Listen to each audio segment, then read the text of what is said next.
Station, everybody. Welcome to Supreme Clientele episode 20 on this beautiful November 15th, this Wednesday evening.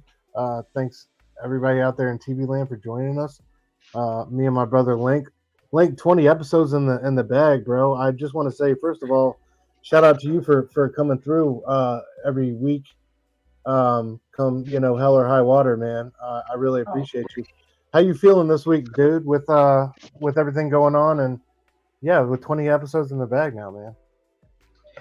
Man, I can't believe it's been 20, bro. Like it doesn't I seem like know, it's been man. that much, but time flies when you're having fun. But no, like I'm happy to do this show with you. You don't gotta thank me, man. Like I'm glad to do this show with you every Wednesday. You know, Dude, I appreciate you so much, bro.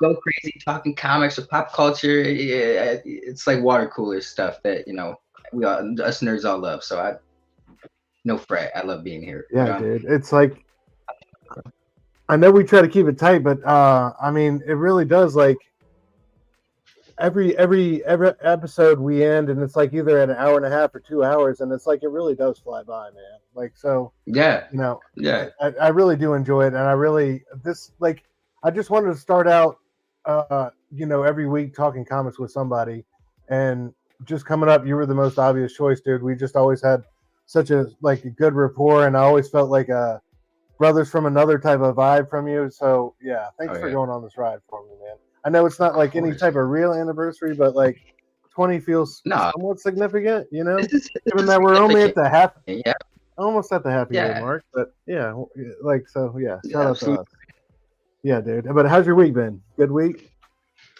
Yeah, yeah. I won't not to too much detail, but the backstory is my moving situation, and but I Yes, recently sir. got like 98%,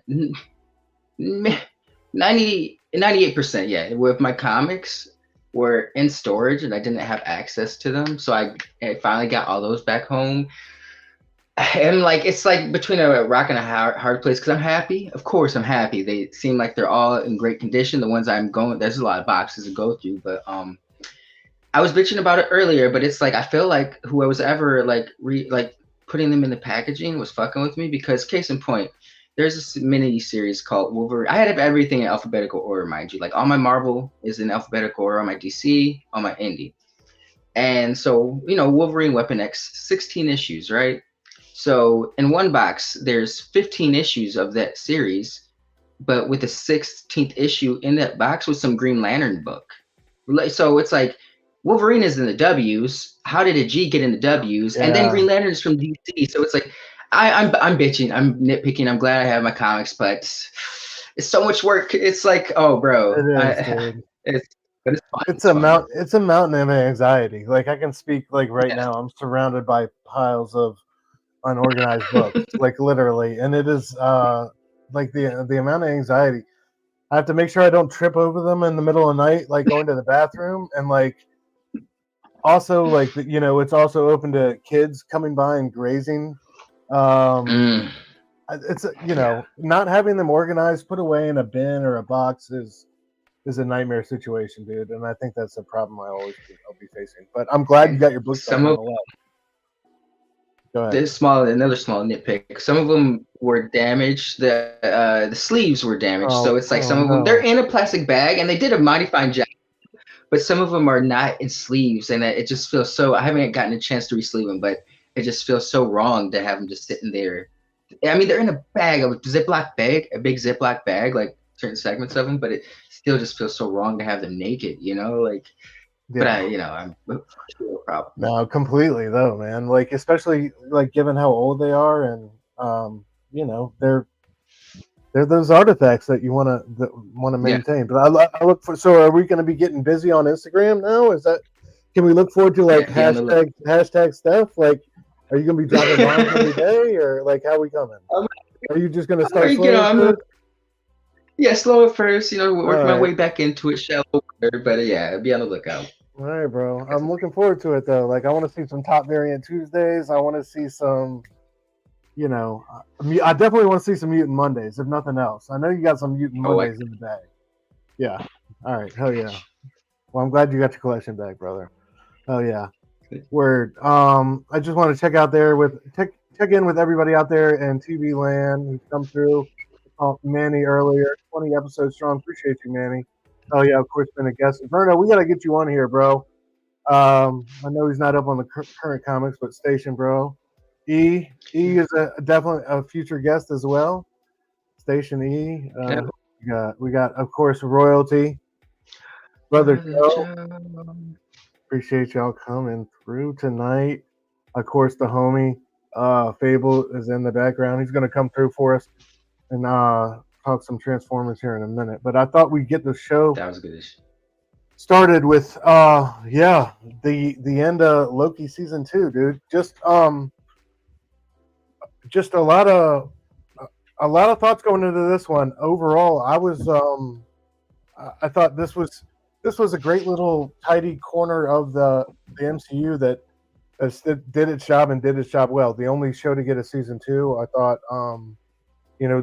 this show had high hopes and high expectations coming off of season 1. I thought they really delivered. There were some moments where it kind of wavered for me, but I thought overall, in the end, especially with this last episode, they really brought it home. Full spoilers to everybody out there in TV land. We are going to be talking about like everything that went down this show or this particular episode, and therefore this season. So if y'all haven't seen it and y'all want to tune out and wait till we get to Transformers, feel free to do so. But yeah, general thoughts on this one, Link.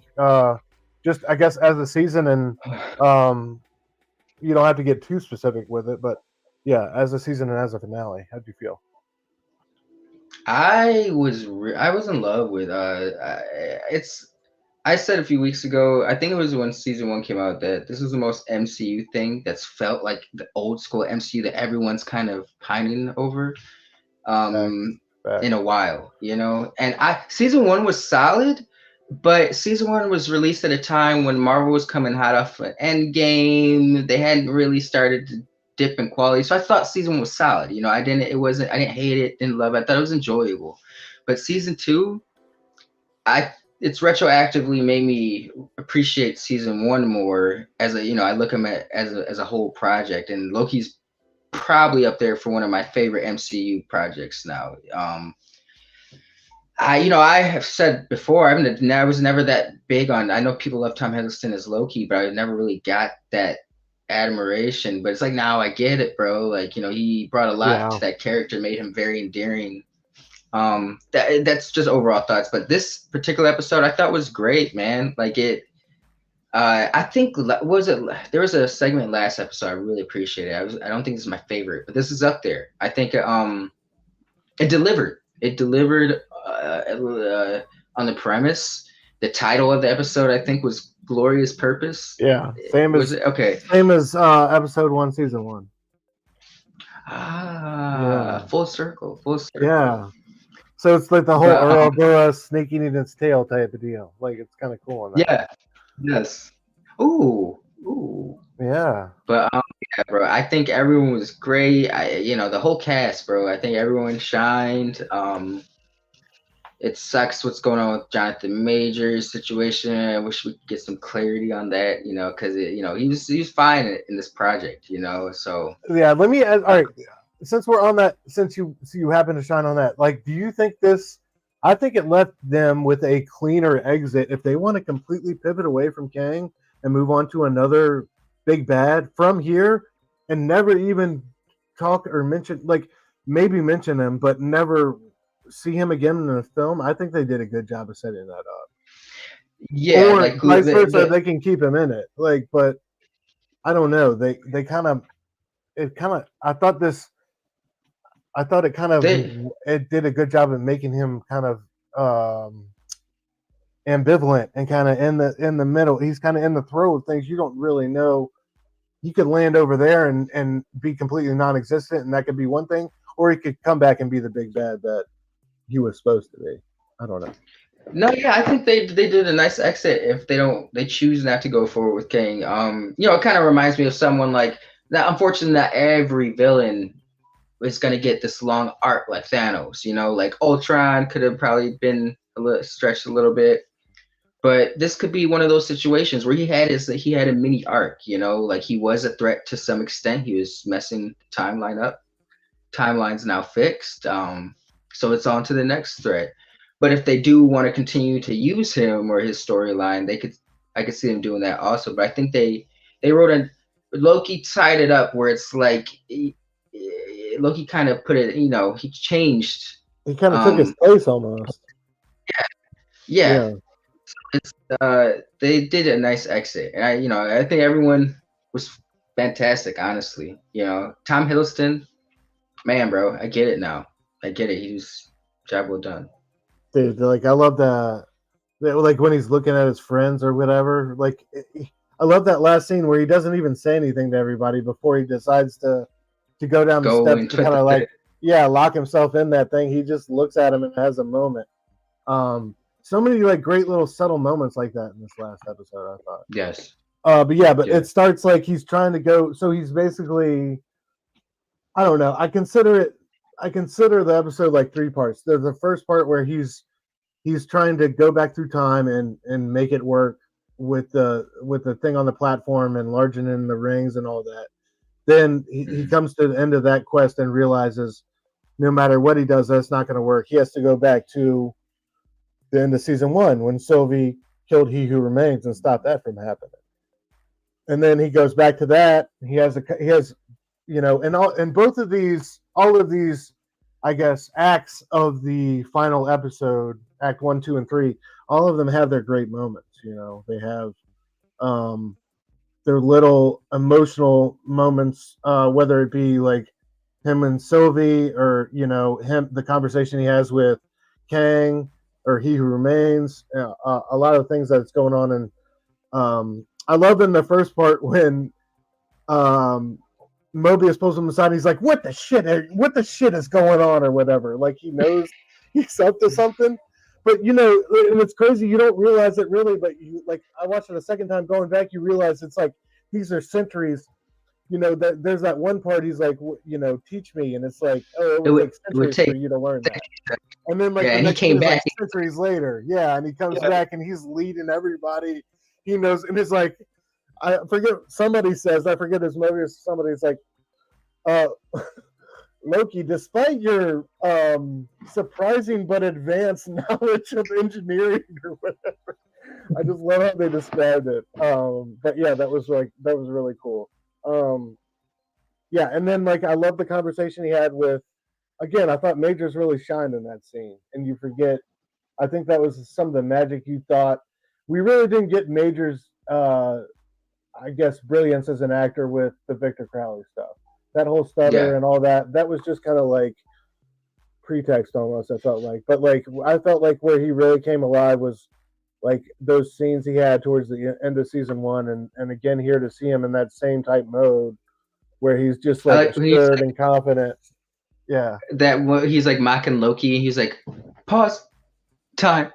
And he like breaks into a laugh. And like I thought that trolling was kind of cool, yeah, bro. It's like dude. he's just He's got that. carefree. He really does like, and he's really great when he has those characters that have that like assured asshole level of self confidence about them. Like it's Yeah. especially with Kang. So yeah, like part of me is like seeing that. I was like, man, do I really want this guy to like? And of course, like if he's beating on women, he needs to go in a dark hole somewhere. But um, Absolutely.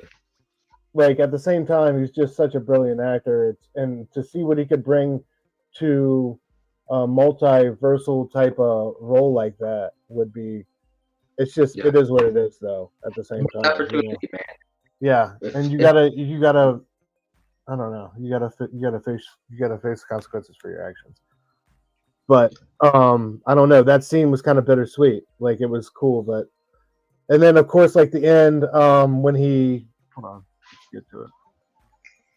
This was awesome, dude. I love how he got out on the platform and he transformed. Like he didn't like the suit. He just like went back to like dissipate. the old school look.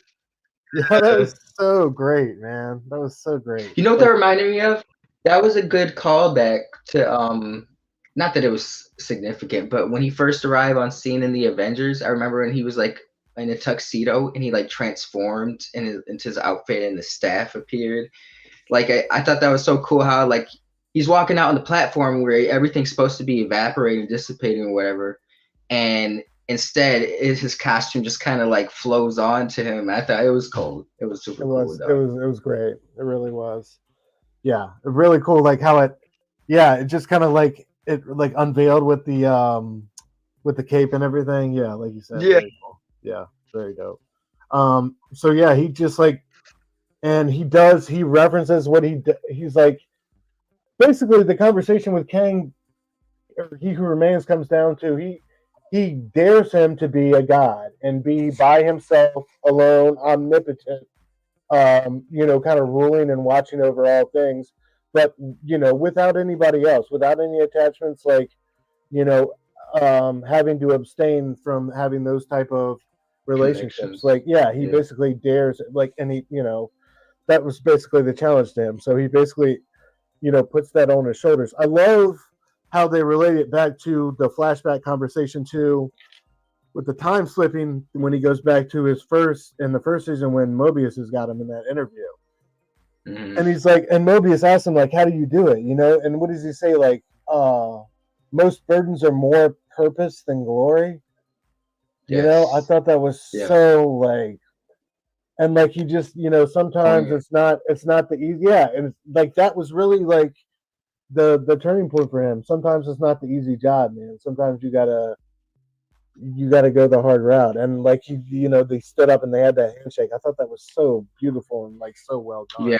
Like how they Mobius is one of my favorite recent MCU characters, bro. Like I if you could call him an MCU, yeah, MCU. But Yeah, I I hope to see agree, more of dude. Agreed. Absolutely. Like, dude's got a ton of heart. Like, I don't. He could be like. I want to see him not necessarily go out the same way, but a lot like a Phil Coulson. You know what I mean? Like, he could come. He Yes. could come with that type of energy, like for sure. Um, Oh, good call. but yeah, dude, I love that guy. But yeah, so Bad scene.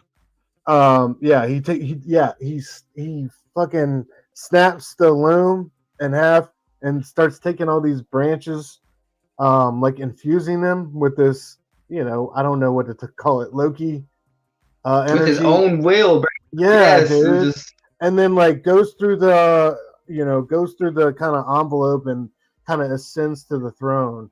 And then we find out that he's like a tree basically of life or whatever. formed Yggdrasil. I don't know how to pronounce it, but I Yes, made me a slide.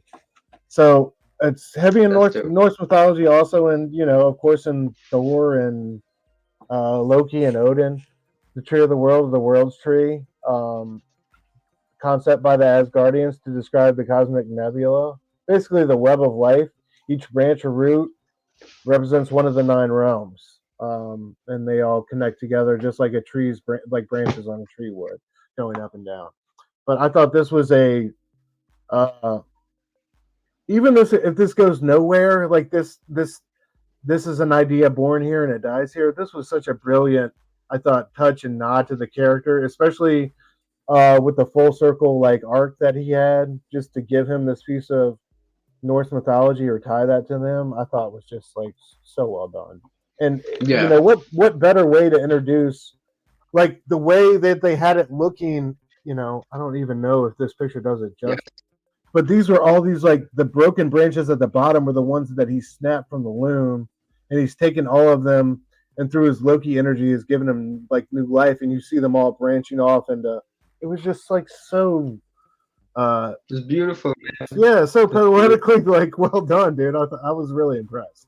That was that was like one of the last things I would expect to see. But Yeah. yeah, so I don't know. It'll be interesting to see what happens with the World Tree, given that it's had a part. It's been mentioned. It's funny. I was looking it up, and it said the first time we ever saw it was when Johann Schmidt. You remember in the first Captain America, he got the Tesseract from that church. It was Yes. behind a giant symbol of the World Tree of Yggdrasil. So it's kind of crazy how, Uh, yeah, like that's the first time it ever popped up in the MCU. So, kind of, you know, ah. yeah, symbology and and a mythos that's always been there in one way or the other.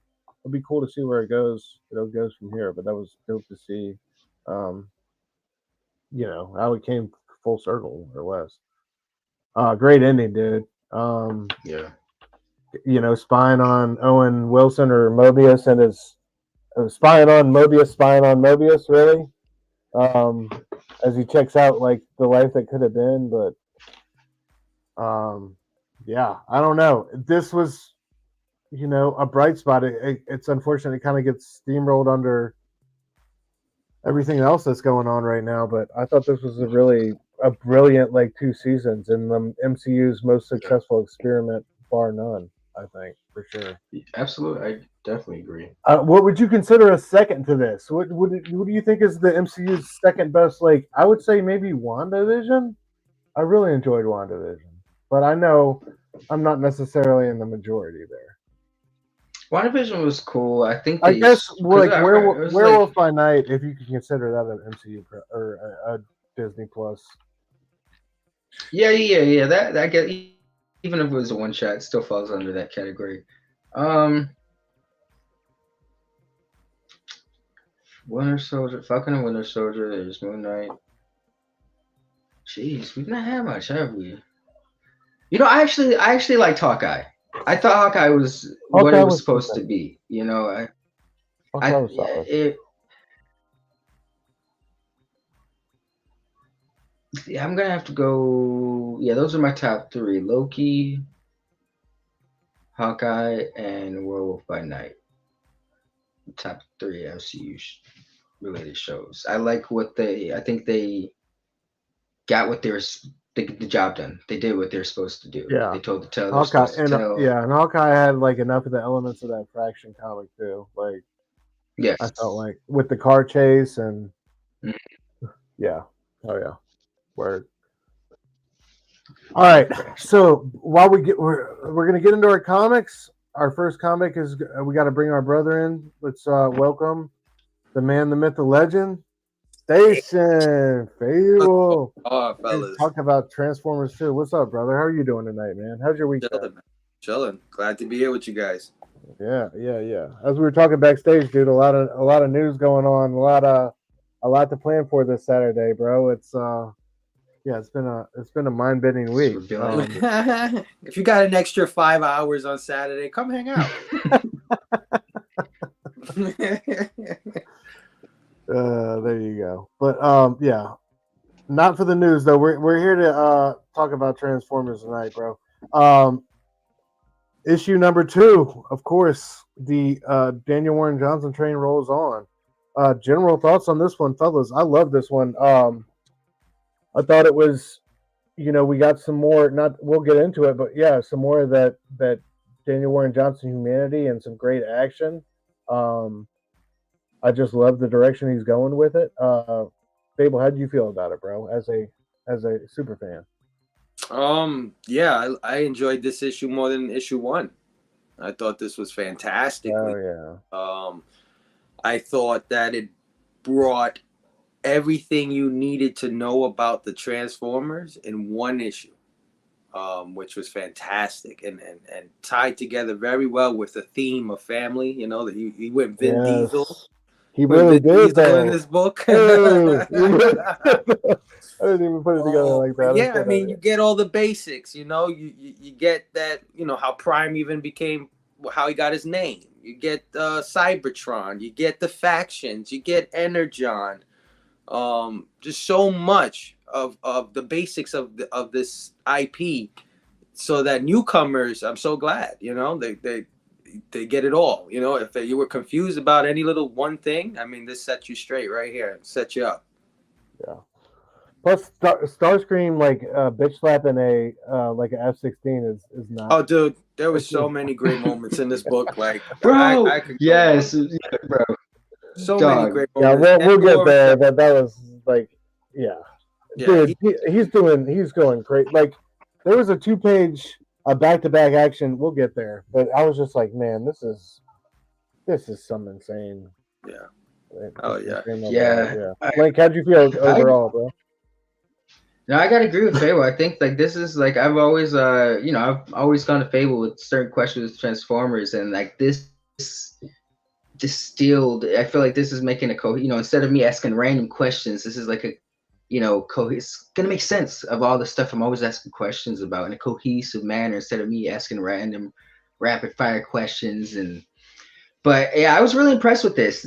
There were certain moments in this where I was just like, this is the Transformers movie Fable wants to see. Where it's like That's so the funny you robots say are that, because I went to my yeah, wife and I said, after the first 2 issues, this is better than every Michael Bay movie ever. yeah. I With swear tears to in your you. eyes. I swear to God, I With said, tears this in is your what they eyes. should do. This Yes, is the best that when goddamn I was reading Transformers coming. No, yeah, it's they got the human element, but the focus is obviously the war between the Autobots and the Decepticons. And this is just a great issue. I'm familiar with Optimus Prime, but I think the panel behind us, behind the cover, I think that just did such a great job showcasing the type of being that Optimus Prime is and how Yeah, he dude, thinks this all is life is like precious. what a great way You to know, open up the like. First of all, look how yeah, they open up the issue. Like he opened up the issue. It's like this. You have it's just this beauty, and he's reveling and taking in nature, and then like he doesn't even realize that he smushes a deer. Like it Yeah. just and immediately he's like like brings home broken about it, bro. like how beautiful, but how out of place, like how beautiful this world is, and how we can appreciate it, but how out of place he is also in it. I thought that was just like a great one-two punch of, and like also how he picks it up, dude. Like it's just man, it's Yeah, just and this whole concept, which I can tell you was not a concept from the original cartoon. This whole concept of organic versus metal. You know what I mean? When he realizes how fragile Earth is, Right, and sort yes, of can't process it a little bit, right? Like right, yeah. he doesn't get it. He doesn't understand why his feet doesn't leave footprints. Hey, Danny Warren Johnson, I tell you, man, this guy is a gift. I swear. man, He's so doing it good. for all the fans, real fans I'm out so there that happy. had to endure over 10 years of Michael Bay and his faithfulness. Yeah, I just don't like. I love how he breaks like. Sure, there's text here, but you really don't need it. Like how every panel is like you could just read it and just Yeah, appreciate it for what it is. Like the foot coming off the deer and the look on his face. Like I don't know. It's just like the little things like that make me really drawn in and invested. But yeah, like you said, Fable, like they use this conversation with this human to not only like to I feel like put the story in Daniel Warren Johnson's wheelhouse, which is like that human emotional element, which he excels at so well, but also to tell the backstory of Optimus, the Transformers, and what's like everything's going on. So it was like I was really impressed at like how he was kind of checking all the boxes off here, just early in the issue. you know what one thing I really like because I know I've asked smoke a lot sometimes, guys, so I forget. But I know I've asked Fable numerous times about Who Optimus you Prime's smoke? mantle. When did you start doing that? No, I'm just but no, I know I've asked you numerous times about Optimus Prime's mantle and about how it's obtained or how it's passed down, and without that, I'm sure this popped into many people's heads, and they explain it in the opening pages, like Optimus Prime just kind of lets people know, like yeah, this is a mantle that's passed down to me. I thought that was really cool, because that's something a random person like me has been asking for years, and it explains it in the first couple issues. Yeah, There's no absolutely, deep man. dive. So I thought that was. Yeah, hell yeah, Oh, and I love how and like the panel, but they didn't name him, bro. I thought that was super cool, and they don't even show his face. I mean, I think they did show him a few panels later when he's on the arc. Was that someone different on the arc? No, they show him Attacking? again. They show him again. Okay. But Okay. if you go back to the other panel real quick, my bad. This panel with Yeah. no, the one after this. Yeah, that one. The only thing I don't like here, and you guys wouldn't know because you guys aren't the super fan that I am, of course. In the first panel, below Optimus and Cybertron, they show Starscream shooting up Beachcomber. Danny Warren Johnson, you could just stop at Bumblebee, okay? You don't have to shoot Beachcomber. Yeah. That's all I gotta say. All right. I thought it was just a random character in the background, bro. I looked at that and I said, "That's fucking Beachcomber. He shot up Beachcomber. I hope he's You still son of a alive." bitch! You son of a bitch! I'm writing a letter.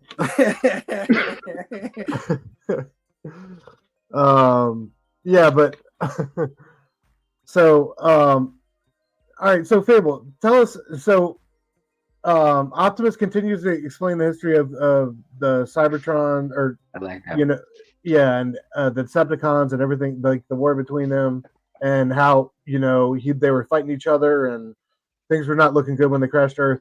Tell us about Cliffhanger and who Cliffhanger is and his background. Cliff Jumper is sort of Cliff Jumper. I'm sorry. Yeah, no, it's okay. He's sort of what you would call the brother to Bumblebee. Now that's in the original G1 continuity. He transformed. He has the same body type. He transforms into a different thing, but in the toys traditionally, anytime they come out with a Bumblebee figure, all they do is recolor it red and change the head and make it Cliff Jumper. That's like what they've always done, right? All right. So he's like he's I wouldn't say he's Bumblebee. his brother canon wise, but I would say he's his parallel, like his. You know what I mean? They always go together. Right. But it doesn't seem like maybe that's the case in this, because Cliff Jumper is. I'm pretty sure he knows that Bumblebee is dead, and he's still a little. He's still kind of normal to me in these scenes here. Yeah. Like he's Which I not trying to be absolutely around humans. Yeah, I like that. Like he's like not trying to be around humans. He's like, whoa, whoa, whoa, whoa. Yeah, I love That this is fun. scene right here because yeah. he's just freaked out by them like they're a bunch of rodents or something, or Yeah, a bunch yeah. of roaches. It's fantastic. You I look love like he a says to robo one rat. kid- He says to the one kid, he's like, whoa, we're not yet there yet, pal. Like, hold on, Yeah. we'll get there. Don't touch me. But yeah, I so like This is my bad. This is random, but I was No, like, go I ahead, like the bro. little scene of them shaking Cliff Jumper shaking her hand, and it's him putting his finger out and her shaking it. Right. I like little Oh, touches yeah. like that, like yeah. Oh yeah. All right, so I forgot how. yeah, fast we that find was. out that Optimus's trailer does have which I thought was surprising. So how capable is Optimus's trailer at like rebuilding entire Transformers, bro? Because Well, I thought the Teletran computer thing was the only thing that could do that. I mean, it could, but when they made him a truck, when they gave him his Earth mode, I guess they saw fit to give him a repair bay, because traditionally his truck bed opens up to be a repair bay for himself. Okay. Oh. Yeah. So I guess you can technically put any transformer there and it'll get repaired. I got you. Okay. Yeah. All right, that makes sense. Appreciate you. Yeah, because I was like, man, all right. But yeah, so you find out that they've done all they could basically as far as regenerating Transformers because of their lack of energon. And they realize that if they've got that problem, then the Decepticons have that problem too. And of course, that's a great transition for us to go back to the power plant where Back again. Homeboy's dad worked, where the police, I guess, they were reporting on his first touchdown, right? I guess he touched down, realized what was going on, like left and got the homies and came back, is what I'm guessing happened. So I was like, why would he leave in the first place? Yeah, but this is Starscream, right? No, this is Thundercracker, I think. Thundercracker. Okay. Yeah. There's 3 jets. Oh, the my bad. yeah. Okay. Yeah, but he shows back up in I don't know. They're back to claim the Energon. Like, I love this aerial battle that we got though, and this led up to this right here, dude, was absolutely my fucking favorite part of the comic. This was so rad. I love how Homeboy transforms when he's in the sights. First of all, of Yeah. like the oncoming fighter jet, and the dude, and it's like chuck chuck chuck chuck chee. I Like, did the sound Yeah. effects, bro. I'm like, yeah. I love the sound effects. Like, and I love how on the right hand side, like the sound effects are like these paint brushes that are like just you can kind of see them running out of paint towards the end of the strip. Right. I just love that like that 3D The blur. the art jumps off the page at you like that. You know what I mean? Like I'd love to stare at that and as like a museum piece and stare at the paint like paint dried on the canvas type like or something like that. Like it's just so cool to me. But not only that, but like the action is so badass. Homie, he's getting pursued by the fighter jets, like transforms in midair and like turns around and like splats him like in his like in both palms like a like a insect above the sink or something like that. It's just cool. It's I don't know. It's just like I don't know. Yeah. This was a great Yeah, couple panels. Yeah. One of the best things about this here is that they are okay, so they've done the Earth thing, right? In Generation 1, and they've done it again in the Michael Bay movies, right? And in the cartoon, it's a cartoon, right? It's a children's cartoon. Right. It's never that serious, it's these connections aren't there, the ones that they're making in this book. And the movies are the movies. We're not gonna go into that. I don't like those freaking movies, right? Yeah. But I am so glad that they gave this retelling a shot, this Earth arc a shot again, but this time with an adult flair and all the emotion that Daniel Warren Johnson can bring to something. Because this recontextualizes everything from the 80s, and I absolutely love it. Yeah. I agree. Doing God's work, bro. I like how, like you said, like it, like they let them get adult with it. Like it's like these things are out there squishing and murdering people, and they're homicidal maniacs. One thing I noticed right here. All right, these pilots that ejected, Homeboy had a Duke patch. Did y'all catch that? Yeah. Oh yeah, this is the first appearance of Duke, G.I. Joe. Yeah. Okay, absolutely. I did not know that. Yeah. I did not know that. Okay, I mean, so he had the ash can. Whether you consider ash cans first appearance, I mean, they don't sell ash cans, so I don't know. But this would be, I think, technically the first appearance of Duke in the Energon universe. It's got to be, right? Yo, dope scene, bro. Like, I wish Rise of the Beast would have done that little connection or something like that. Yeah. I'm sure you guys heard it if he is. Yeah. That's going to be whole nother animal for them, though. Is like as successful as this thing is going to be, like the Hollywood franchise and those rights. It's like, you know what I mean. Trying to line those up would be, I don't know. What I would want out of this is that Netflix or something picks up an animated adaptation of Daniel Warren Johnson Transformers. Dude, that is a great call. They could do that. I would love to see some animated Daniel Warren Johnson art though. That would be insane. And give me one of those, great animation studios like the guys who make Castlevania or you know what I mean, or Cyberpunk or any of that kind of stuff. Like, put that top tier stuff on here. I think that's a great call. There was a Netflix Transformers series that came out a few years ago. Like I think it was like based off the video games for like Fall of Cybertron. I think it was they had two series, I believe. But yeah, War for Cybertron is the one you're talking about. War for Cybertron. It was good. It was good. It was what it attempted to do was bring in all the G1 and the Beast Wars together. Oh, okay. Because they all are from the same universe. The what do you call it? The Beast Maximals, or whatever. Yeah, they're from the future. They're from the future of this. Right? So they're from this is future. But when they get to Earth, they go back in time to before the Transformers even got to Earth, if that makes any sense. Okay. So they're from the future, but they end up in the past. Right. And it all connects. So is there any like time loops going on with that type of stuff? Yes. And Oh. that's what they did in War for Cybertron. Galvatron went back in time to try to warn his Megatron self. Wow. I'm gonna check it out now. I love a good time loop, bro. Yeah. Bruno asks, how do you think the Transformers book will read for someone that knows next to nothing about Transformers? Dude, I think it'll read excellent. Fable, you gotta. Yeah, man.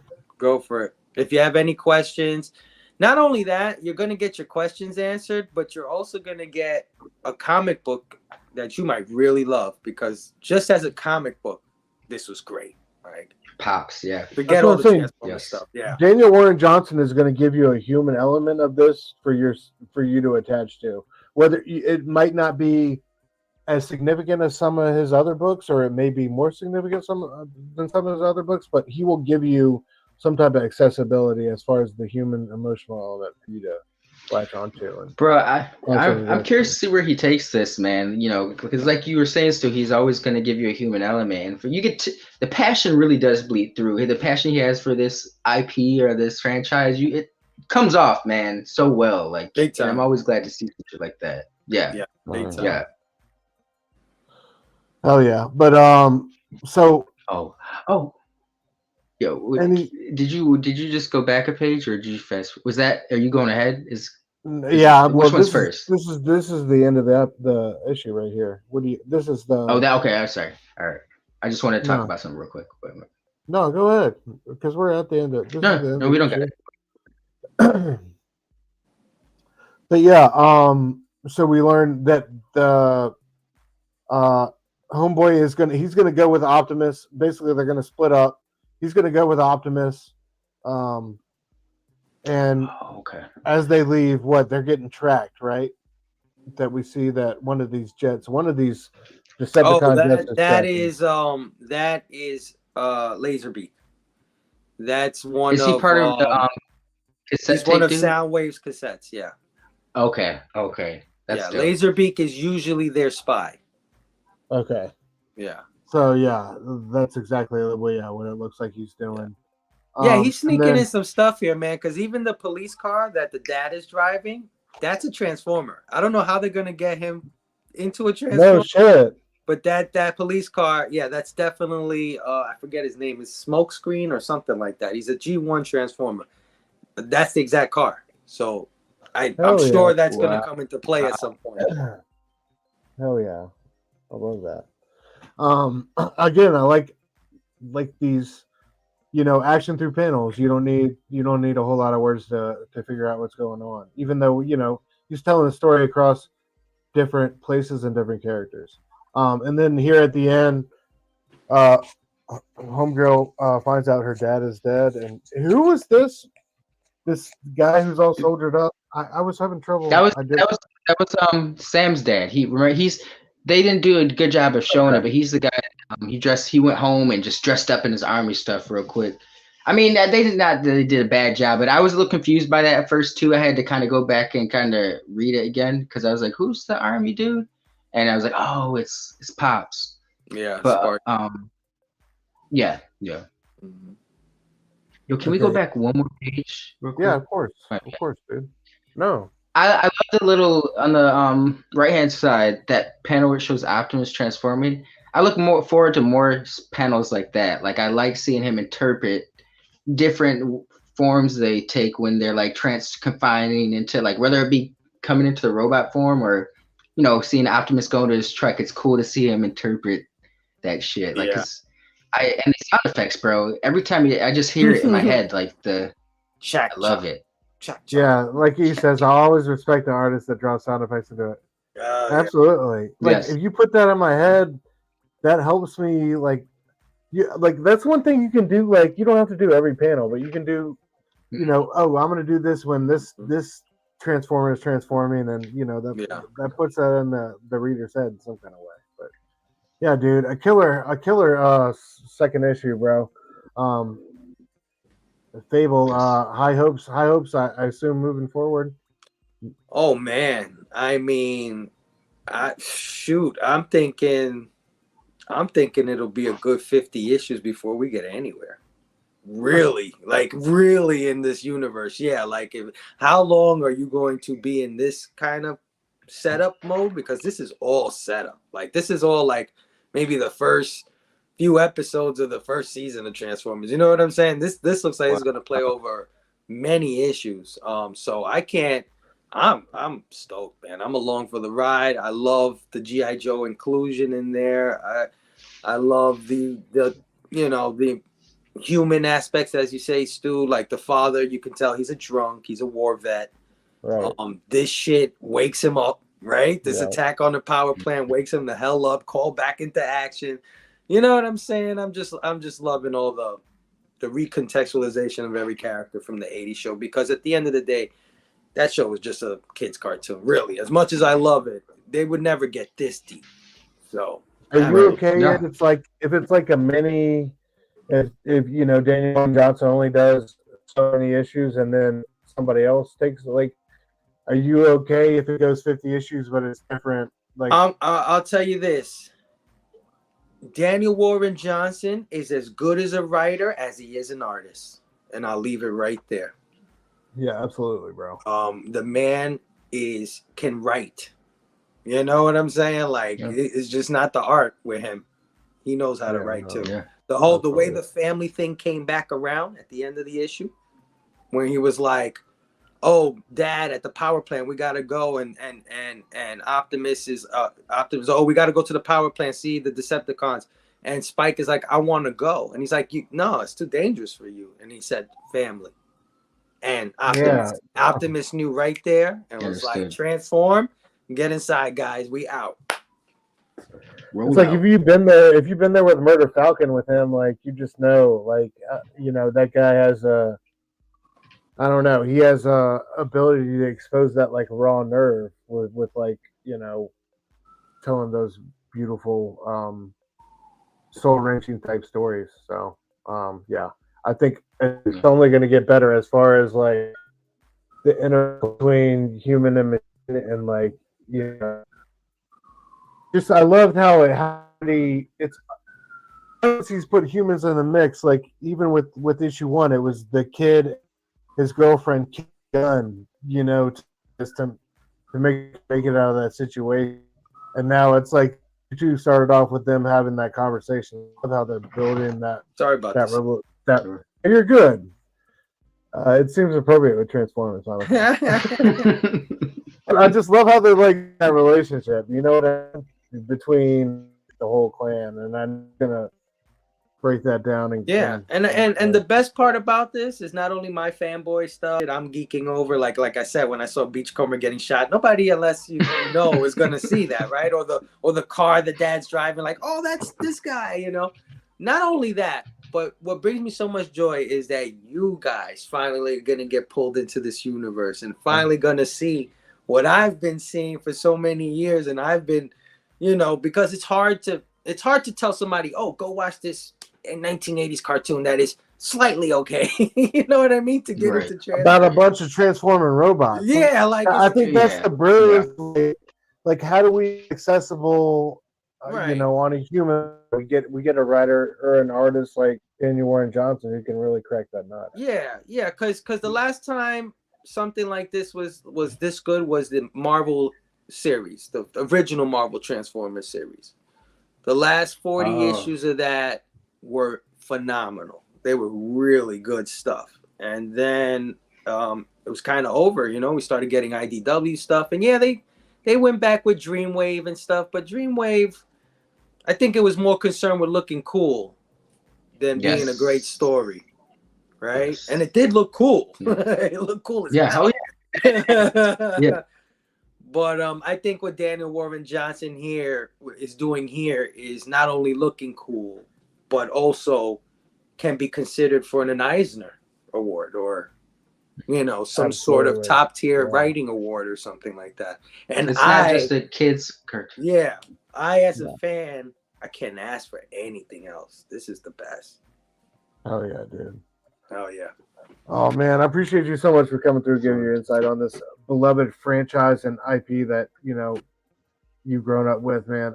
I've grown up with it as well, but I haven't nearly been as invested as you are. So to hear you speak those words and to just be able to share that joy with you, man. Yeah, I can't wait till you guys come and they're like, who's the purple guy? Who's the red guy? Or who's the truck? Or who's the plane? Or what's his name? I can't wait. It's going to be awesome, dude. Yeah, bro. Awesome, man. Well, thank you for joining us, bro. You got you want to plug Saturday real quick before you get out of here? Yeah, real quick. Saturday, of course, Blaine Phable and his amazing friends returns 1 p.m. Eastern on One Collection Down YouTube. This week's guest will be Hyper Combo Comics, man. Good dude in the community. Got his own channel, doing his own thing. Linked up with him. He's gonna come hang out with us, of course. I gotta have my boys, the Supreme Clientele boys, will be joining us. Dr. Doom's fan club and Missing Link. Definitely, Missing Link is actually going to be my co-host for that one. He's been my guest several times, but now he's actually going to, take a chair in take a turn in the co-pilot seat like Stu did. It's a little stressful. I'm not gonna lie. He's ready for it. He's ready for it. Like I do all the time. I think we may be joined by Verno. With that'll be great if he can come. Hell yeah! Yeah, come through. But either way, no matter what, it's gonna be a banger show because I don't know if you've been paying attention to your news feeds this week, but man, what an explosion! I mean, from Comixology down to the MCU, back over here to Batman Merry Christmas cartoon. I don't know what's coming out. So much shit dropped this week, guys. So come hang out with us on Saturday. You got some time. Yes, Saturday. Yeah. What is it? It's back normal time this week, right? 1 p.m. 1 p.m. Eastern. Back to regular time this week. Yeah, back to regular time this week. Yeah, come hang out. Like I said, bunch of news. I don't know how we're gonna get through it, guys, but I'm sure we're gonna have a good time doing it. So come hang out with us, man. Hell yeah, bro. You got your hands full. So good luck picking out them topics. Yeah. But thanks for coming through as always. Oh yeah, man. It's always a good time. I would stick around for the whole show, but my wife will murder me. That's number one. Yeah, I already know how that goes. And number two, I can't. I'm not really caught up. You guys know my situation with the comics, but I'd love to hang out the whole show and talk all this stuff with you. You guys are a blast, man. Everybody, go sub up and leave a like, comment, subscribe, all that crap. Supreme Clientele, man. Appreciate you, brother. Station, brother. Station, bro. Get you out of here. Station, man. Thank you, Phable, always for coming through, always supporting. That's the homie. All right, Link, what do you want to get started with tonight, bro? You got Punisher. Your picks were Punisher and, of course, Uncanny Spider-Man #3. Yes, sir. What you want to go with? Yeah. Let's go with some Uncanny Spider-Man. We'll get the fun stuff. All right, hell yeah. Yeah, we got real freaky nasty in this one. I was telling you earlier, bro. I forgot how much of a player Kurt is, bro. And this book it reminds us. Dude, I love his his also like his weapons in this. Like this sword is so badass, and how he comes to use it later in the issue was like super dope. I thought. But yeah, I don't know. Overall thoughts on this? I enjoyed it, dude. It was action adventure. And like. I think this and what's Children of the Vault are my two like favorite Fall of the X type spin-off titles. I think these Cy Spurrier is doing his thing on this one. He's kind of or at least they're letting him do his thing on this one a little bit. And Children of the Vault is just an awesome. It's been great to get a good Cable and Bishop story. But yeah, this has been cool. I'm sorry. Go ahead. Yeah. No, you're good.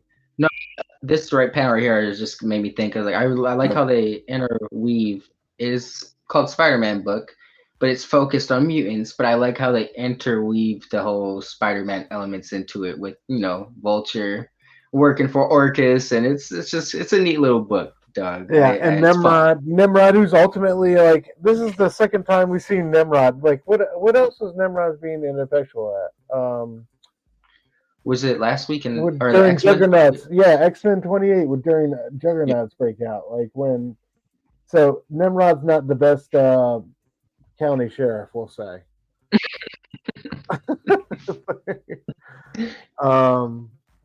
But yeah, so like But this is like the whole Silver Sable.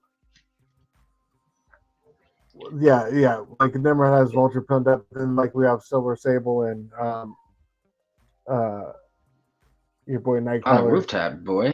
Yeah, getting that rooftop nookie in. Yo, I'm so here for this relationship. I never would have thought it, but I'm like, if this continues, I'm so down with this, dog. Like Kurt is an adventurous soul, bro. You know, he's almost like got a gypsy soul. He just kind of goes where the wind takes him. You know, I no offense to it. I know gypsy's not Even the more term. gangster that this is the woman who's supposed to be hunting him, who like is supposed to be like, on his On my ass, off hours, him and yeah, go ahead.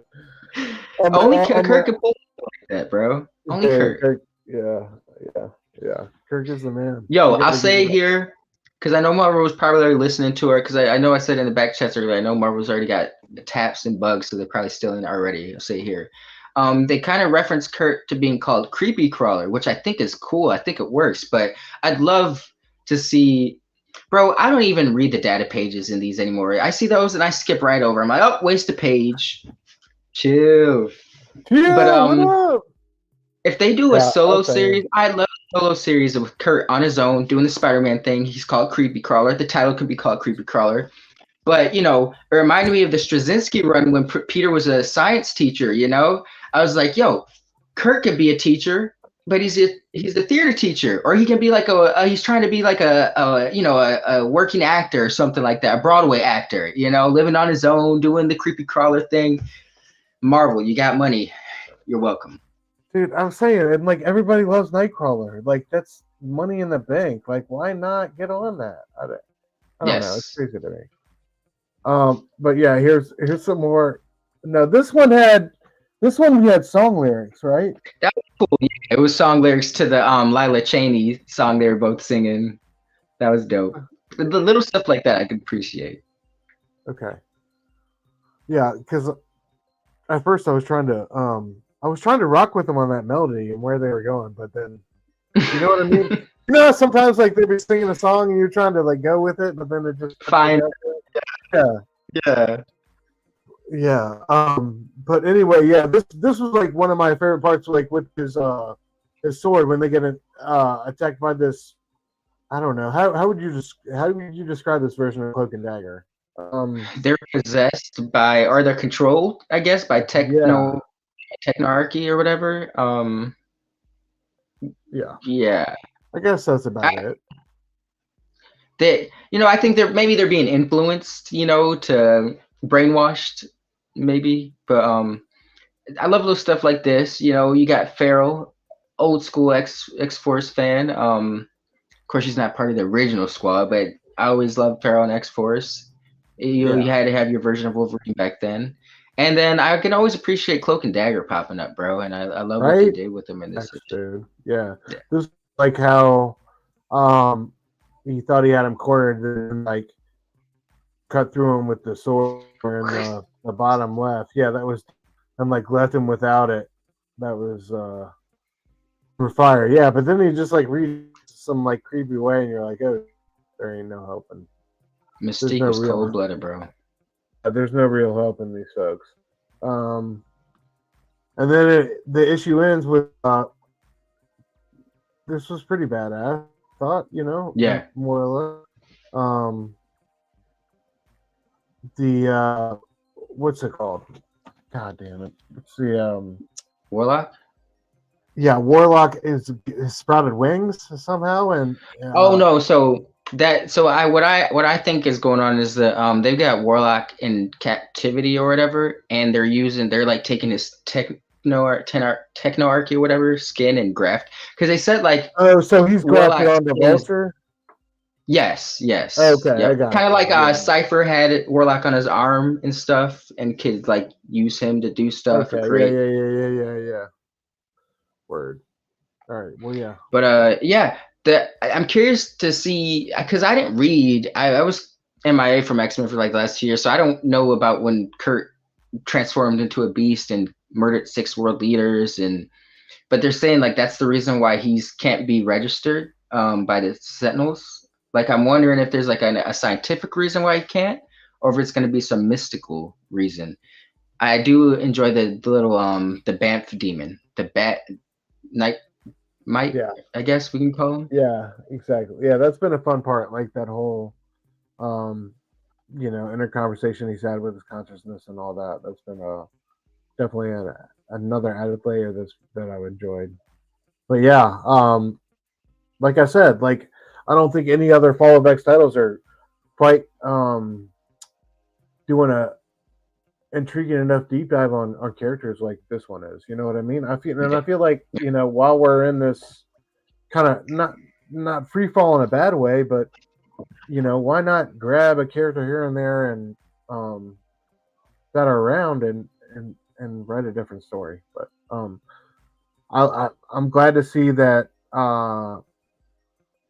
you know I wouldn't expect Marvel right now to be putting out an Uncanny Spider-Man book with Nightcrawler having sex on the rooftop. But Yeah, I'm glad they're I still applaud taking that, bro. it's encouraging enough to know that they're still willing to take risks like that. I think that's a win no matter what. Yep. Because they're not all the way Well said. square with it. So yeah.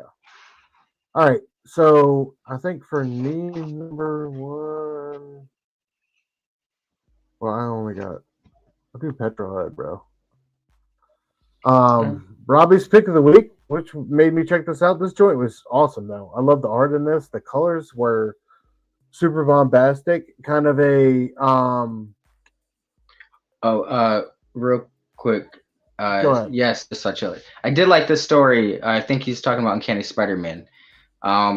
It's it's nothing deep, but it's Kurt solo adventures, a solo superhero. You know, it's like Stu was saying, it's the one of the more engaging Fall of X titles going on right now, and it's cool to see them take chances like that. Yeah, I've enjoyed the story. I don't. It's not. I don't know. It's hard to say. It's weird because it's dealing with both like Nightcrawler's world and the world like of the Fall of X and all that is going on. Yeah. So it's not necessarily like a singular character study like you would like Right. necessarily, or at least that I would like with Kurt. But at the same time, it's a good way. It's a good. I don't know if you're trying to figure out some of the things that's going on with Fall of X and a good character entry. I think that's a cool one. And it's one of the more bombastic tales. I think that it's one of the cooler books that Marvel's putting out. I would put it up there with like Blade and a few other books. I don't think there's as many interesting books to me that Marvel's putting out that as Uncanny Spider-Man. Yo, I'm sorry. This is so random to me. I'm sorry to interject you again. Can I show you one thing? I found it in my boxes, and I was like, "Yo," because we talk about. Hold on. Go ahead. Let me get out of this. All right.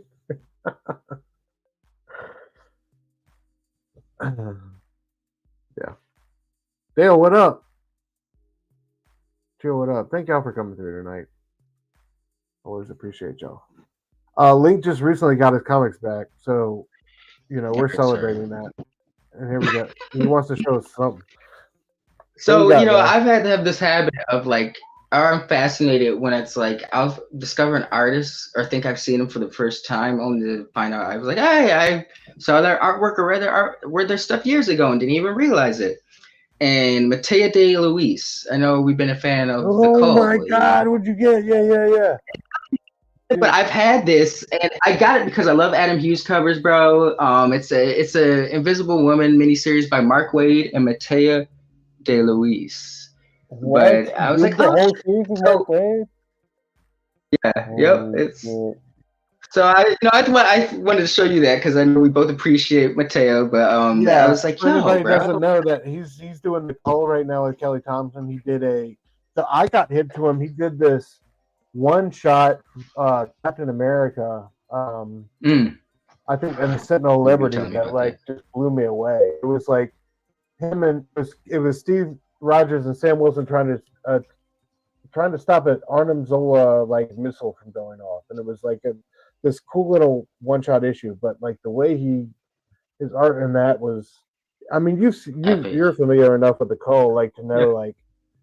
So I know he's done a Jason Aaron Valkyrie series. I did not know he did a Mark Waid Invisible Woman series. I'm gonna check that out, man. I didn't either until I resaw my book yesterday. I was like, I forgot all about this. I mean, I yeah, only yeah. had the one issue because I saw it at the. It was, I think it might have been in a dollar bin, and I always love Adam Hughes covers. You know, I'll buy him a cheap when I can, and that just happened to have Mateo in it, and I didn't even realize that, unfortunately. That's fire, bro. Shame Thanks for on me. sharing that.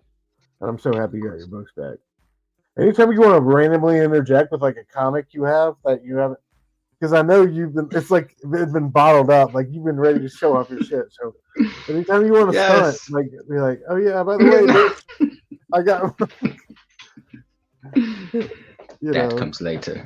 Yeah, Fantastic 4 or 5. All right, let's Petrol Head. Let me get back to it. Yo, so I love this story.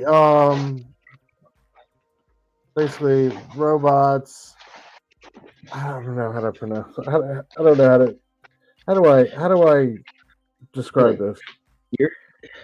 The robots. A robot society, but some robots are more exclusive than other robots. Well, okay. Well, what I took from it, it was like, so these guys are obsolete. Like the other robots that are policing or whatever. Yeah, they were created just for entertainment early on, and now that like that form of entertainment is obsolete, they're just kind of sent out to live on their own on the outskirts of the humanity and provide entertainment through these.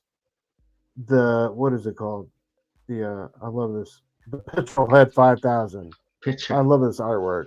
Like this. Yes. Yeah. So these guys, like, it's like the death race. Like these guys drive the death race. You know, the old vet gets a chance to.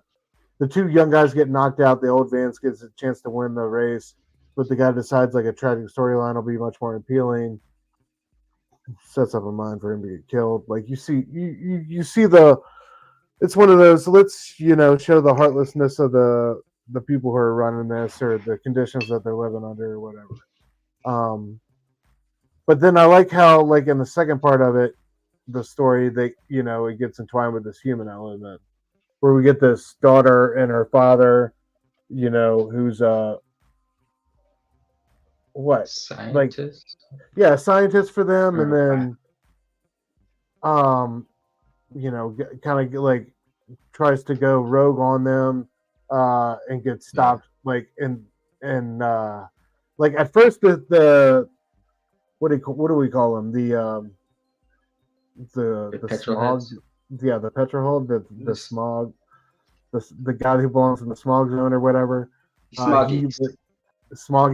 He finds him in his garage. Initially, he rats him out. Then, like, they're super rough with the.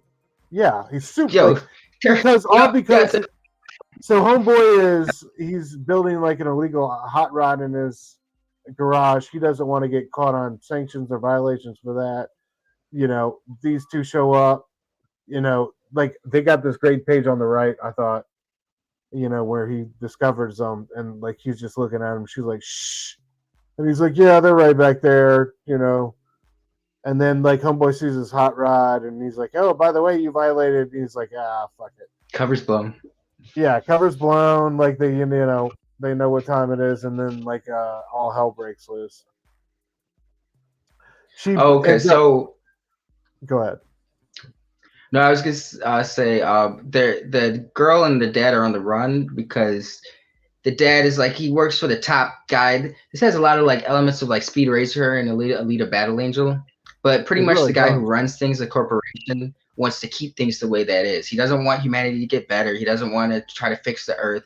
But the scientist that he has working for him, this gentleman right here, he wants to change the world and make the world a more habitable place. And he's been working in secret, trying to see if he can change the weather that's been fucking up the earth for, I don't remember if they mentioned it, for how long. So they're on the run right now because they took some data or something that he was supposed to give to the top dude, and now they're just led them to that point where they're right. They got we get that hint before they're on the run that like he might be involved in some type of like counter espionager. Like Right. he knows more than like what he's letting on or whatever. Like he's got Yeah. Yep. he's got more in the bank than he's letting on. But yeah, I agree. Sal, the artwork is super dope. That was one of the best portable features that I get. Yeah, Gas like guzzler. artwork is one of the things that drew me to it though. I love the colors in it. Pops. The idea of the apocalyptic cities under the dome or whatever is clever enough, but the idea is like not super original, but I still think it had enough going on with the animation, the Yeah. art, Yeah. and the story. Like I enjoyed this one. This was pretty cool. That scene right there where he pops off at the Robo Cops. I thought that was a cool name. Um, it reminded me of the Marv scene in Sin City where he's like, the police are coming up the stairs and like, open up, please. Like, yeah, I'll be right out. And you just bust through the damn door and you just see the officers go flying. That's what that scene reminded me of. I got vibes from that. Hell yeah, bro. This was cool though. Yeah. So like it ends with him deciding he hops in the hot rod. Like if anybody's gonna drive, it's gonna be me. And so he it's him and this girl and his dad, and they're gonna try to make it together. So I'm here for that story. I'm invested enough to see where it goes. Yes. But yeah, we'll see I what want to see happens. that. I'm like you said, we're saying earlier with the whole, there seems to be certain AI robots that have a higher tier in the totem, I guess, than others. I'm curious to see if that will be explored more too, because like it was almost like a gladiator thing where he was but he was respected when he was doing his thing, but when he's not beneficial anymore, it's like get rid of him. He's not For bringing the crowd. sure. Yeah, it definitely felt like a manufactured to win type scenario. So it's like, Yes. yeah, you're here today, you're gone tomorrow. I don't know. Definitely like cheat up and spit out. So yeah, he's definitely going to have like more than one system, I think, raging against him. So it'll be interesting to see how all that breaks down. All right, bro, I got to take a quick break, real quick. I'm going to let you introduce All right. this one as your pick, All real right. quick, Gotcha. and I'll be right back. Punisher. All right, guys. Sorry, I just called I don't want to say her name because she pops up, Alexa. She popped up. But all right, this is Punisher by David Pepose and David Watcher. Or it's Watcher. I know it's David Pepose. It's not David Watcher as well, but Watcher. This is the new Punisher series. I checked it out just because I'm curious to see why Marvel is trying to put out a new Punisher. My initial thoughts were, is it necessary? No. So that's really why I wanted to read this. Like, what's the reason they're gonna give for a new person to take up Frank's mantle? So this opens up with our new hero goes by the name of Joe Garrison. He's like an ex-operative. I guess he worked for like a Black Ops team. So I read it for like Shield. He would take out Hydra leaders, stuff like that, like terrorist stuff. And it's crazy how much this story emulates Frank's story in a way. But he had handlers and stuff, and somehow his information got out, and so they got the information on his family's location, and so they attacked his house. And this dude blew up his house while his two kids and his wife, Frank Castle, and one, while they were inside. But he wasn't inside. They thought he was inside, but he wasn't. And so it showed that he was like walking up to the door and the house exploded. But pretty much this is a revenge mission for this guy. Like he doesn't call himself the Punisher. He just kind of, it's like, yo, if people want to call me that, call me whatever. I've got a mission to get done. It's not like his mission is a little bit different than Frank's, where he's not out to punish everybody doing crime. Like I make the joke that Thomas Jane's, even though I love it, Thomas Jane's Punisher movie is not really Punisher movie. He's more like Revenge Man or the Revenger or something like that, because he's getting revenge, and it's not, he's not really brutal and punishing just people just because of doing crime. This guy is kind of like Revenge Man. He's not out to punish everyone doing crime. He's got a specific goal, and it's just to find out who ordered the hit on his family. and so he's found his old contact or his old handler, I believe. I think her name was AAA, and she's like his micro Punisher again. Anyone? Frank Castle, I mean. But she's his AI, his ears and stuff like that. But this issue just pretty much showcases that. Then she gives us his mission statement, and it shows the lengths he'll go to get this information. And he pretty much runs into Mr. Hyde in the process of trying to obtain information on tracking down info on the people who killed his family. But it just opened up with that. It wasn't a bad issue. I don't know if they. I don't know if they should have called it Punisher, but I know, and I don't know about Punisher, and I also don't know. Like, I felt like the origin could have been a little bit different than like RoboCop, where his family gets blown up and he's like he's taking in the groceries and he gets like blown back, and like now he's on a mission to like he's somehow taking in the groceries when it happens, but then he's accused of their. Oh, now he's framed for he's the on murder. the run. He's on the run and he's trying to clear his name and like he's an ex-Shield agent or whatever. But elements of it were cool, like the Mr. Hyde, like you said, the Mr. Hyde part was cool. Yeah, like bringing back that, and like some of the weapons they gave him, like the tracking bullets, like how he found Mr. Hyde, the rail gun, I thought was pretty cool. When he showed up on the there's Mr. Hyde on the left.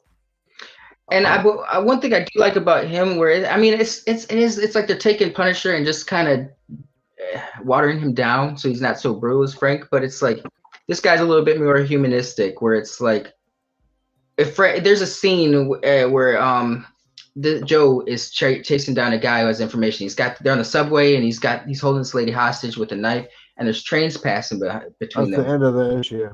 Yeah. Yes, yeah. Frank would have just pop off because he's crime. I got to put him down. This guy, he did this because he saw his wife in this lady's eyes, and it was like him trying to redemption for him of some sort. Like Frank's kind of lost in the sauce. This guy's not lost in the sauce yet. Like he's not to the extreme that Frank is. So I mean, he's a Punisher light. He's Punisher light essentially. But I'm interested to see where they take this guy. He's not, because he doesn't go around calling himself Punisher. He's not like, yo, I'm the new Punisher. I'm new in town. He's like, oh shit, are they calling me Punisher? Well, whatever. No, they haven't got to that. Yeah, and they didn't. They have this like him with the shield gear on. You know what I mean? That like. So it just so happens to look like a skull. Like I think it's like they try to act like it's incidental, but it's like not on purpose, but it is on purpose. So I don't know. It's like, it was a weird stretch. It's all right. Let me ask you this: do you think you can really like write out and do the Punisher brand justice when it comes to a comic book with like not being like explicit on some hardcore vigilantism? However you stand on that. Like I think Marvel is afraid to punish that type of book now with school shooters and the mass shooting problem we have in America. And I get that. So like I feel like you should either not do it or do it. But I feel like this in between shit where you want to call it the Punisher or you want to call it something that it's really not. Like this is something, but it's not the Punisher. You know what I mean? This is like an agent. This is like a Agent of the Shield Max book. You know what I mean? Like this is. Yeah. I don't know. I'm curious. And now, if he could, like over the course, if this is, I'm sure it's a miniseries. If over the course of this miniseries he happens to transform more into the nature of Frank, like he's trying to straddle this hero route early on, but the deeper he gets involved in this shit, like he knows he has to cross certain lines to get the job done. Kind of like he finds because he doesn't want to be the Punisher. It's not something he's setting out to. He doesn't aspire. He doesn't look up to Frank Castle.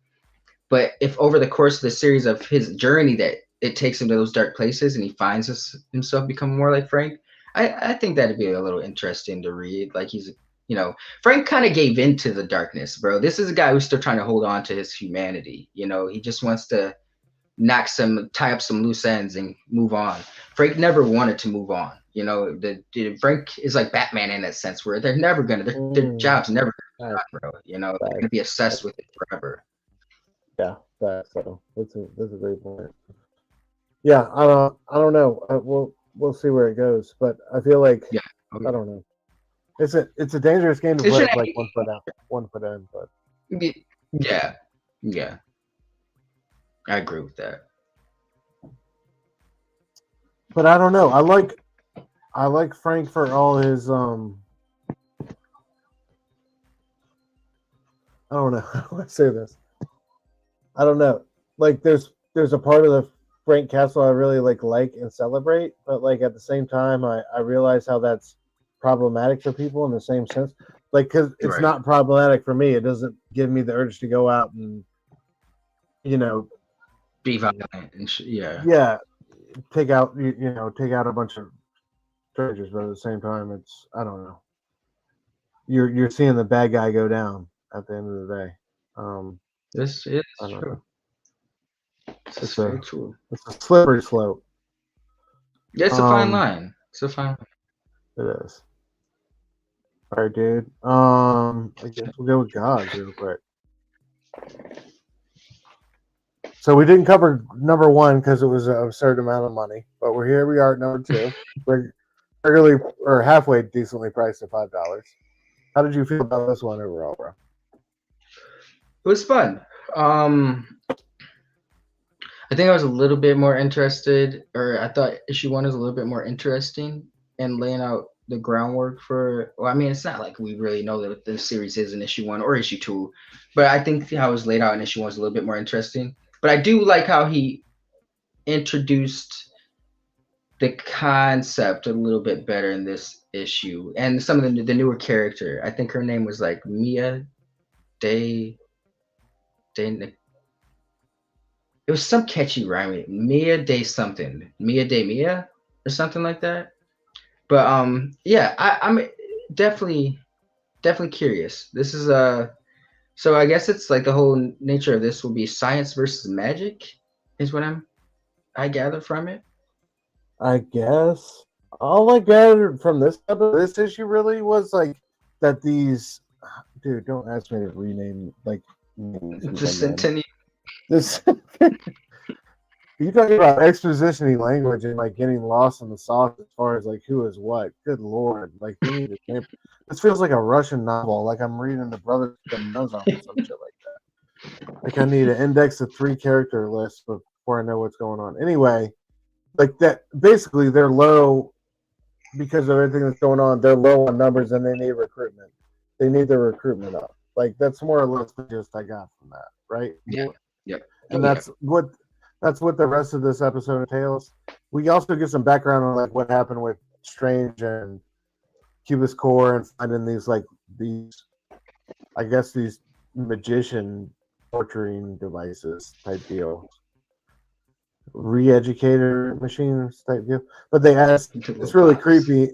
Yeah, it's really creepy because Strange asks Cubus Core, take me to your home or whatever, and he takes him back to this like box where he basically got like his mind wiped and re-educated, and he like it's real creepy how he climbs back inside of it and wants to shut the door. I thought that was his safe space, bro. That was an especially unsettling touch as far as getting your point across.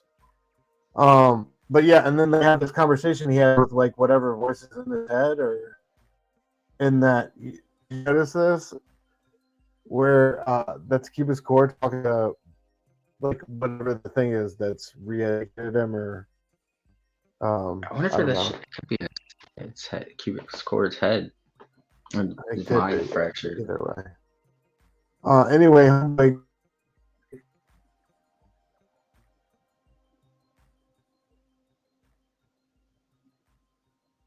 Stu, is it just me, guys? Can you guys hear me? Stu's frozen on my end.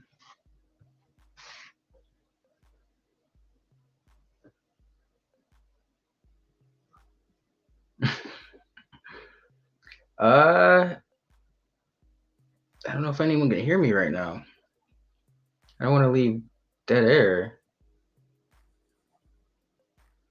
Someone tell me, can you in the chat? Stu's frozen. Thank you. Okay. Thank you guys. All right.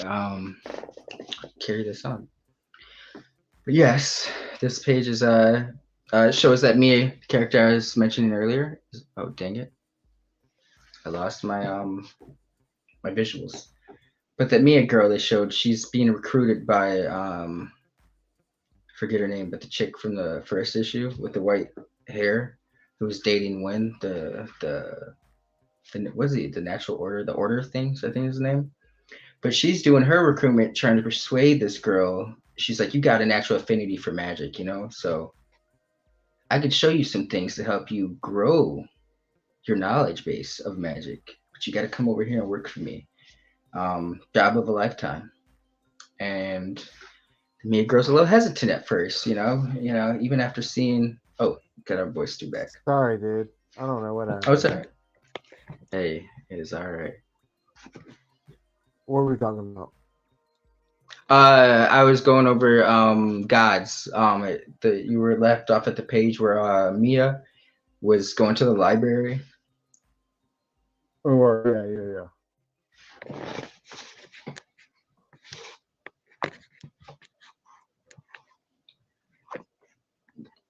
Yeah, it was right or a few pages before that.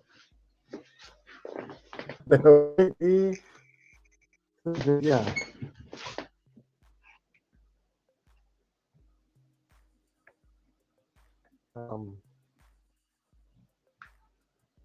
There we go. Right?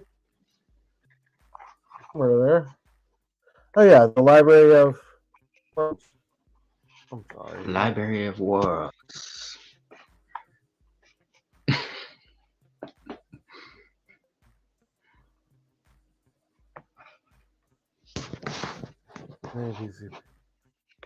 This is true. This is true. Yeah. So anyway, yeah. So where do we go from here? Like, what happened? So she's we show our girl Mia here, and our Centennium girl is trying to recruit her to, she tells Mia she's got a natural thing for magic, and she can guide her in her quest to become more knowledgeable and powerful in that aspect. But she's got to work for them. It's a lifetime job, and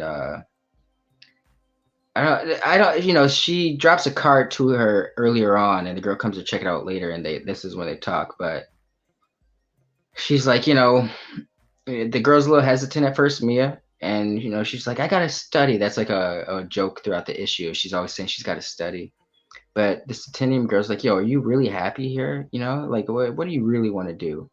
And we see what the option that Mia takes. Looks like she joined the order. So this issue, I guess just because it was doing more character setup than the previous issue, where the first issue was more of the concept. So I allow it to be a little bit more intimate and slower. It didn't feel that great though. It just felt, I don't know, man. I felt had so much more going for it. This felt, I know it was a drop off, like we doing some character introductions, but still, I don't know. No, I agree with you. Yeah, that, but that's what I was saying. I think it's because he was trying to lay out a little bit more character work. I'm sure she's going to be a crucial element to the end game of this. So and Hickman we trust, bro. It's like even with some of the fumbles he's had, it's like with X-Men wasn't his fault. Ultimate Invasion wasn't necessarily his fault. It wasn't his. Make an excuse. Make an excuse. Justify it. Damn it. But yes, it is an excuse. But it's still a solid issue. I do enjoy. Hey, isn't that scene from Good Will Hunting? It's not your fault. It's not your. Oh, apples. Yeah. But no, the hype for this issue, definitely the momentum wasn't there for the first issue. He spent a lot of time introducing this Mia girl.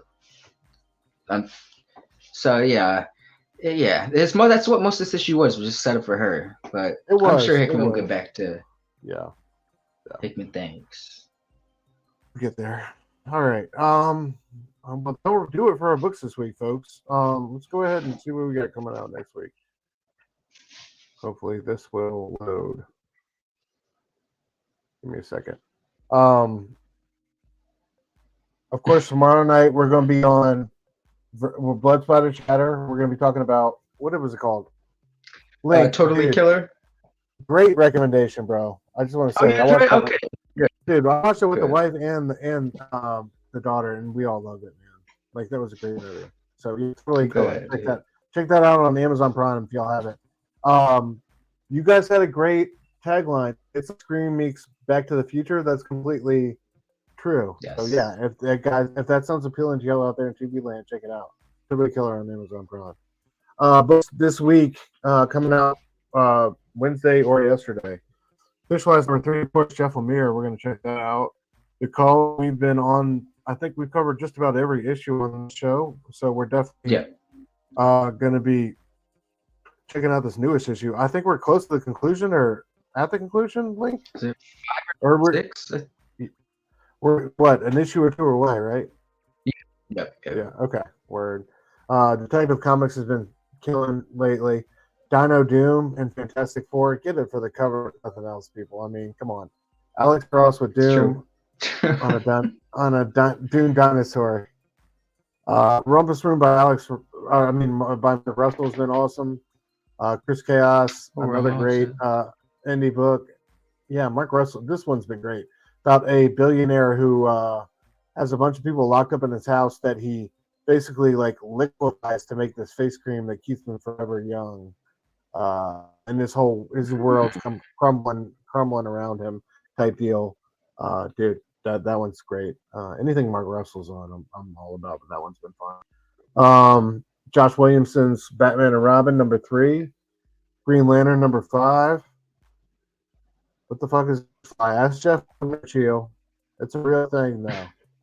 They show up seasonally up there in Canada.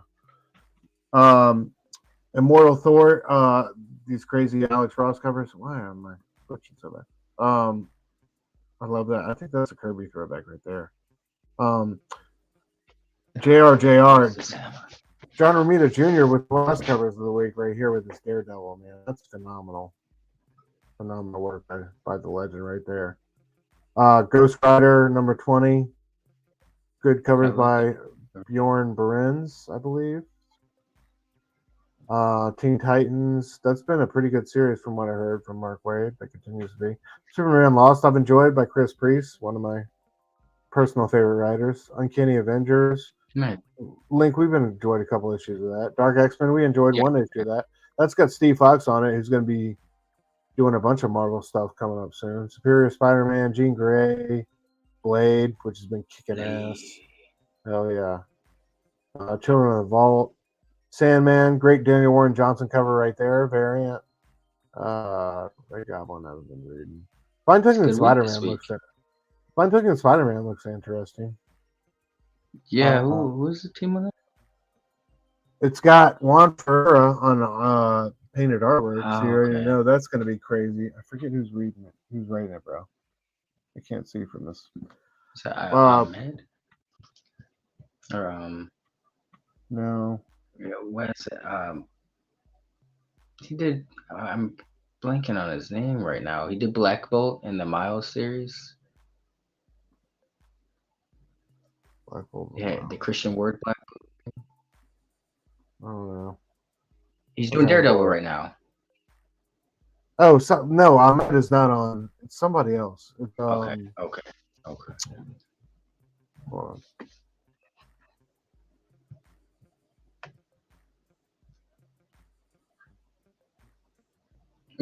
Oh, you're right. It is. It is Ahmed. Jesus Christ. Saladin. Okay. That's my bad. I thought the name said something else. Ahmed, one for That's feel like it kind of looks like Arnold. That's why I had to. It was like. Yeah. Right. So I feel like the interiors are going to be crazy, and he writes a decent story. You know what I mean? Yeah. But Juan Ferreira on what was the one he was on? The Taboo and B. Earl book. The other Spider-Man book. Deadly Neighborhood Spider-Man. Neighborhood Spider-Man. And he was on, I got hooked onto his work with Green Arrow, but he's got like a painted style that's super good. I would like to see really Oh, the But, Percy stuff with yeah, Green the Arrow. Rebirth Green Arrow, yeah. Yeah. But I love Juan's style, man. I want to see him get more shine because I think the dude's mad talented. So I hope he gets books that show it off. Black Panther continues. Vigil continues. Number 6. How long is Vigil going? I didn't think it would keep. I thought it was past issue 6. To be honest, I feel like I've always heard about that book often. Yeah. Hexagon Something epic. I think is about to wrap up. If not this issue soon. Hexagon Bridge. I've heard a lot of great things about. I want to get on it as well. Looks interesting. Yeah, yeah, definitely. This week from the PCB family, already out from Nick. His new comic book day haul and his FOC cutoff. Of course, he's got Nick at Night coming on Saturday night. One of the best reviews out there. Y'all make sure you go check out at Comic Culture on YouTube. Our boy Phable, who joined us earlier, talk about Transformers. We appreciate you, Phable, of course. Yeah, absolutely. This Saturday, we're going to be Lynk and Stu are both going to be joining them as he welcomes Hyper Combo Comics onto Blame Phable and his amazing friends this Saturday, 1:00 p.m. Eastern on at Phable at _ one collection down. Y'all make sure y'all sub up and subscribe to him. Our homeboy Taki has got new content every Saturday. Dude, I love his Death by Dollar bins. Bro, just pulled a great Katana series from New 52 on his Death by Dollar bin that I had no idea existed. Like, that looks super dope and that I want to read. Pulled a couple of Timberwolf, like a super, like, he had a super sick Timberwolf cover. I love his videos, man. He's always pulling on some jokes. So y'all make sure you check out the homie who joined us a couple weeks back at Taki616 on YouTube. Of course, tomorrow night we're going to be talking about Steph's great recommendation, Code of Color off Amazon Prime, new horror flick with Verno, and of course Phable, 9 p.m. Eastern. Y'all come through and check us out for that. Other than that, I think that's our show. Link, you got anything you want to say to the people, brother? No, thank you guys for being here. If you're watching on the replay, yeah, I'm gonna take a note from Stu. And no joke, but be kind to each other out there, guys. Oh yeah, absolutely, man. I second that. We got the holidays coming up. You know, everybody's gonna be stressed out there on the roads and in the retail centers.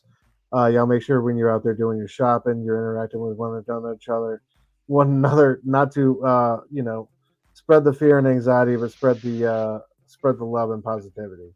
Just take an extra moment, breathe, show each other some love.